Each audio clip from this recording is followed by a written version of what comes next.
একটু দুর্গাপুরের দিকে নজর রাখতে হচ্ছে। দুর্গাপুরে টানা 3 দিন বন্ধ মিনিবাস অটো পরিষেবা। টোটো চালকদের বিরুদ্ধে দৌরাত্ম্যের অভিযোগ এবং সেই অভিযোগে নিয়েই 3 দিন ধরে সেখানে অটো বাস পরিষেবা বন্ধ। এলাকায় পারমিট ছাড়া টোটো চালানোর অভিযোগ। টানা 3 দিন ধরে বন্ধ মিনিবাস অটো পরিষেবা। আমাদের সঙ্গে এই মুহূর্তে সরাসরি রয়েছেন প্রতিনিধি অর্পণ। 3 দিন হয়ে গিয়েছে অটো বাস পরিষেবা সেখানে বন্ধ রয়েছে। সব মিলিয়ে যাত্রী ভোগান্তি, যাত্রীরা কি বলছেন, কি ছবি এই মুহূর্তে? দেখো, একেবারে যাত্রী ভোগান্তি তো রয়েছে, কারণ টানা 3 দিন ধরে যে হারে মিনি বাস এবং অটো পরিষেবা দুর্গাপুরে বন্ধ, একেবারেই বলা যেতেই পারে প্রায় 227টি মতো মিনি বাস এবং 200-র বেশি অটো সেই পরিষেবা তারা বন্ধ করে রেখেছেন। কারণ তাদের দাবি যে টোটো চালকদের দৌরাত্ম্য, কারণ তারা যেখানে সেখানে প্যাসেঞ্জার তুলছে, পারমিট ছাড়াই রুটে চালাচ্ছে। এই টোটো চালকদের বিরুদ্ধেই মূলত ক্ষোভ বাস মালিক সংগঠন এবং অটো সংগঠন যারা রয়েছেন। যদিও এর ভোগান্তির শিকার হতে হচ্ছে সাধারণ মানুষকে, কারণ অনেকেই অফিস যাচ্ছেন, কেউ স্কুল কলেজ, তারা বাস স্ট্যান্ডে আসছেন, অথচ বাস মিলছে না এবং অটোও ঠিক মতো মিলছে না, যে কারণে ভোগান্তিতে পড়েছেন তারা। ধন্যবাদ।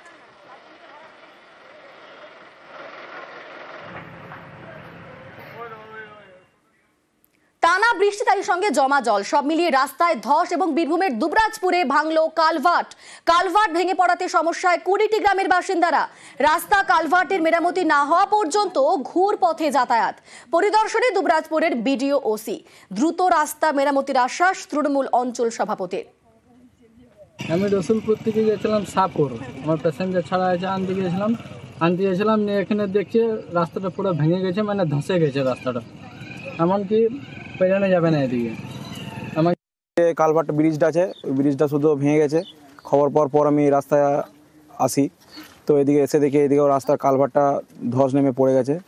তো এদিকে না যেতে পারলে আমাকে আবার ঘুরে 12-13 কিলোমিটার ঘুরে যেতে হবে, যাতে এই রাস্তাটা তাড়াতাড়ি ঠিক হয়। এটাই আমি বলবো, যাতে এই রাস্তাটা ঠিক হয়, ওই জন্য আমি বলবো যাতে সবারই পাবলিক মানুষ যাতে না ঘুরে যেতে হয়। জলের চাপে ভাঙলো 2 গ্রামের মাঝের সাঁকো। দেখুন যে ছবিটা দেখাচ্ছি, জলের চাপে ভেঙে গিয়েছে 2 গ্রামের মাঝখানের যে সাঁকো, যে কারণেই রীতিমতো ভোগান্তিতে পড়েছেন মধ্যম গ্রামের নেতাজি পল্লীর বাসিন্দারা। সাঁকো ভেসে যাওয়াতে বিচ্ছিন্ন যোগাযোগ। লাগাতার বৃষ্টিতে জলমগ্ন বিস্তীর্ণ এলাকা। জলবন্দী কয়েক হাজার মানুষ। বাঁশ দিয়ে সাঁকো তৈরির উদ্যোগ বাসিন্দাদের। পরিস্থিতির মোকাবিলার চেষ্টায় পঞ্চায়েত।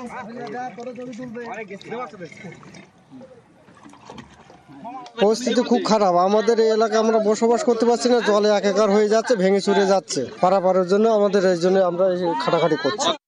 ওদিকের জল সব এদিকে চাপ দিচ্ছে, এদিকে সব আশেপাশে ঘর সব জলের মধ্যে আছে। 4-5টা পরিবার ওদিকেও আছে, তারপরে ওদিকেও আছে। সবাই স্কুল মাঠে ঠাই নিয়েছে বাচ্চা কাচ্চা নিয়ে, কারণ ঘরে অনেক জলে ডুবে গেছে সব জায়গা। ঘরেও জল উঠে গেছিল, ড্রেনগুলো তো সব ছোট জল ঠিকঠাক যাচ্ছে না, সমস্যা হচ্ছে ওইখানটায়।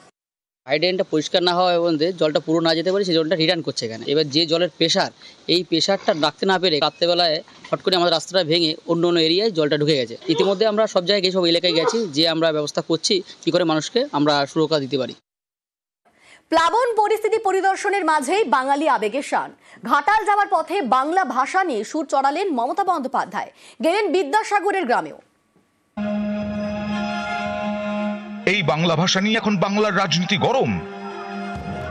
বলে দিয়েছেন বাংলা মানে কোনো ভাষাই নেই, আরে বাংলা ছাড়া ভারত হয় না পৃথিবী হয়। আমাদের ভাষাকে নিয়ে কেউ খেলবার চেষ্টা করবেন না, অসম্মান করারও চেষ্টা করবেন না। বাংলাকে বাংলাদেশি ভাষা বলে উল্লেখ করেছে কেন্দ্রের অধীনে থাকা দিল্লি পুলিশ। দিল্লি পুলিশের পাশে দাঁড়িয়ে বাংলা ভাষার ব্যাখ্যা দিয়েছেন বিজেপির আইটি সেলের প্রধান অমিত মালব্য। এর বিতর্ক আরো বেড়েছে। মঙ্গলবার ঘাটাল যাওয়ার পথে কামারপুকুরে নিয়ে সুর চড়ান মমতা বন্দ্যোপাধ্যায়। স্বামীজি কি বলেছিলেন? Unity is strength. তিনি কোন ভাষায় কথা বলতেন? বাংলা ভাষায়। কারা গুলিয়ে দিচ্ছেন আর বলে দিচ্ছেন বাংলা মানে কোনো ভাষাই নেই, আরে বাংলা ছাড়া ভারত হয় না পৃথিবী হয়। জাতীয় সঙ্গীতের ভাষা রবীন্দ্রনাথ ঠাকুর, বন্দে মাতরম বঙ্কিমচন্দ্র চট্টোপাধ্যায়, হিন্দু পথপ্রদর্শক রামকৃষ্ণ স্বামী বিবেকানন্দ, সারদামা, সমাজ সংস্কারক ঈশ্বরচন্দ্র বিদ্যাসাগর, রাজা রামমোহন রায়। যাবে না, ওখান থেকে যা শেখার আমরা শিখে নিয়েছি।